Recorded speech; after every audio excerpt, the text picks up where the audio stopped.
What's up, everybody, and welcome to episode 16 of 4Life Basketball Cards podcast / video series. So thank you guys for watching or listening. I appreciate it. Today I wanted to go over a couple of the big purchases I've made over the last week or so and what potential I kind of see in them.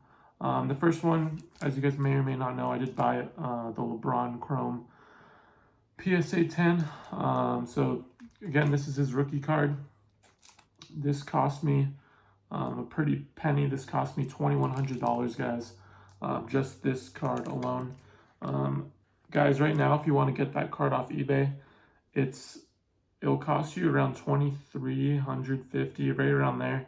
And then you'd have to pay tax over that, so you'd probably come out paying $2,500 for it. So I'm pretty happy with getting it for just $2,100. Again, though, this card in June was a $1,200 card. We saw the demand of it go up in the summer a lot, especially same thing with the Kobe, right? They're kind of the two comparable cards to each other. So both those cards right now will cost you around $2,300, and if you get it off eBay, you got to pay some tax. So pretty hefty price, but worth investment. Again, guys, I wanted to talk about, why did I purchase this card in particular? The reason is, guys, the Lakers are in a great position to win a championship. I'm not saying they're going to, but I'd say the top two teams who have the chance to win a championship are the Los Angeles Lakers, and then in the same city as well, the Los Angeles Clippers. They have the best chance of winning, guys. And let's say, they get in the playoffs, right? They go deep into the playoffs, maybe make it to the Western Conference Finals, and lose to the Clippers. Do I think this card value is going to go down? Nope. This card value will probably be steadily increasing. It's kind of like, think about it like an Apple stock, right? It's a well-known product.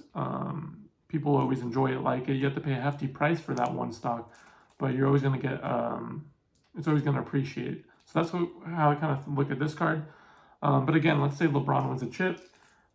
I could see this card being a $5,000 card in June. Let's say they didn't win a chip, but still made a good appearance. This card will probably be right around $3,000. So my prediction for right now is this card, this LeBron James card, will probably be right around $3,000 to $5,000 at the end of the season.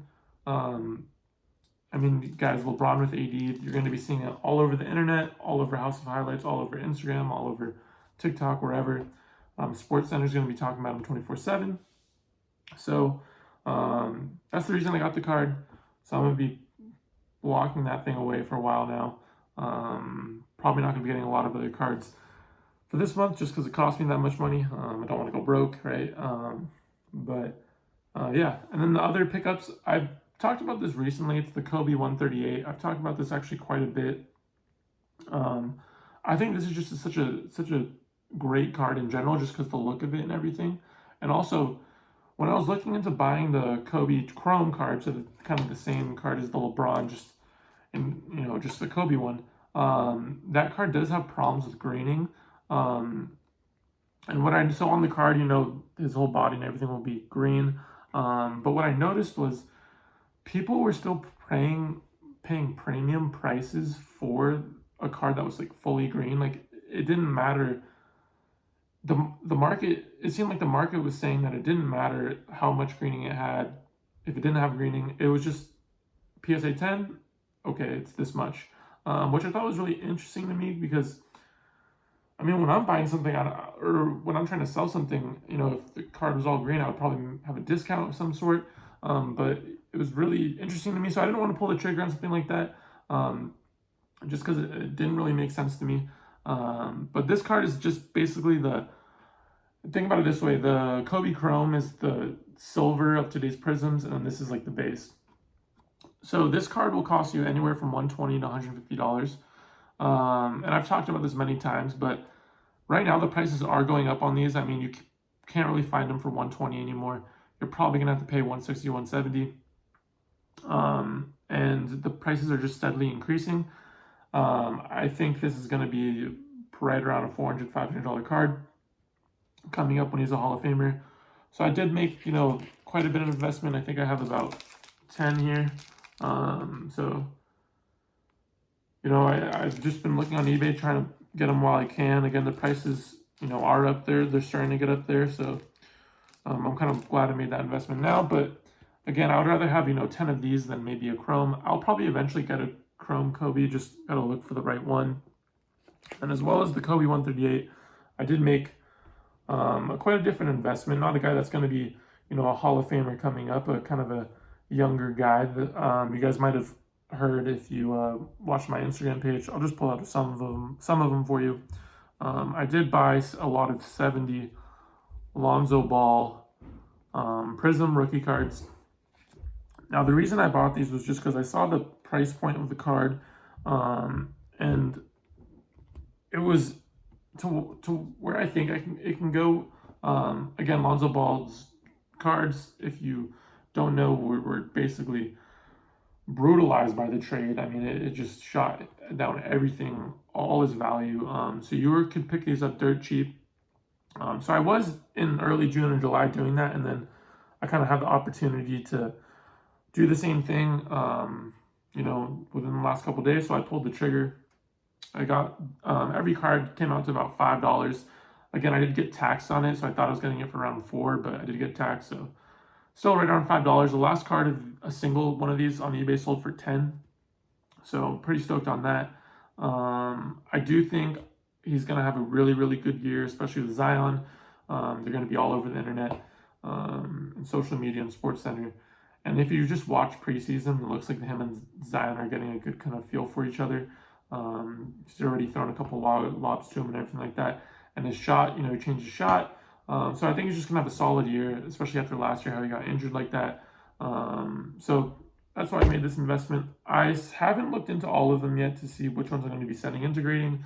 Hopefully I can find like 20 gems out of the 70 that I can send in that I know will get PSA 10s.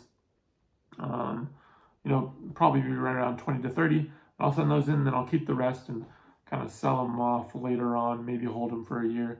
I don't know. We'll see what happens with that. But yeah, that's why I made the investment on the Lonzo. Again, guys, I see a lot of people hate on him, but I don't really see the point of that.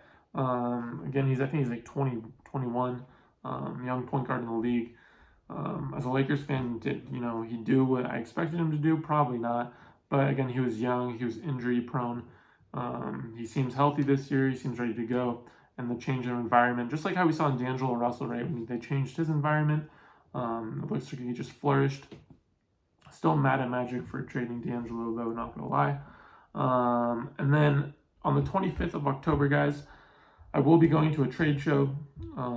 It's in Santa Monica, so from where I live, it just depends on traffic. I live in Laguna Beach, so could be 45 minutes, could be an hour and 30. We'll see. But I believe that's on the 25th and the 26th. I don't know if I'm going to both. I think I'll just be going to the first one and kind of feel for it. So we'll be kind of bringing some cards to sell to that, and then also looking to pick up maybe a LeBron, maybe a Kobe. We'll see. And then I also wanted to talk about this new... it's a new grading company called SGA. A lot of you guys have probably heard about it. It's interesting to see a lot more people now going to them, which is nice because, there's more of an option between PSA and Beckett. The problem right now is, if you send it to them, you get it back. You won't get as much of a return on the investment if you got a 10 from them than if you did, a PSA. But what we're seeing with more and more people using it, it gets that kind of verification of, yeah, this is a solid place to get your cards graded. And then that's when you'll see the value increase. I do think they're going to be a big player in the game in the next couple of years. So I am going to look at getting some of my soccer cards that are coming in graded with them. Again, they're cheaper than going through a PSA or Beckett. And the design of the card is nice, or the case, I guess you can say the case is nice. So I'll keep you guys updated on that. They will be at that trade show. So if I do get the soccer cards, they're coming from China. So we'll see if they get here before then. If they do come in, I will bring a couple, just give it into them and and see what happens from there. But that's going to be it for today, guys. You guys probably know me from Afterlife Basketball Cards. That's going to be my Instagram page, the main page I'm always on. And then I do have a Twitter, Afterlife Basketball Cards, and a TikTok, Afterlife Basketball Cards as well. If you're watching on YouTube, please make sure guys, to like and subscribe. That will help me out a lot. And share the video. And then if you're watching on listening on Spotify, make sure you follow me and make sure you share it as well. I would appreciate it. Thank you guys so much, and I'll see you guys in the next episode.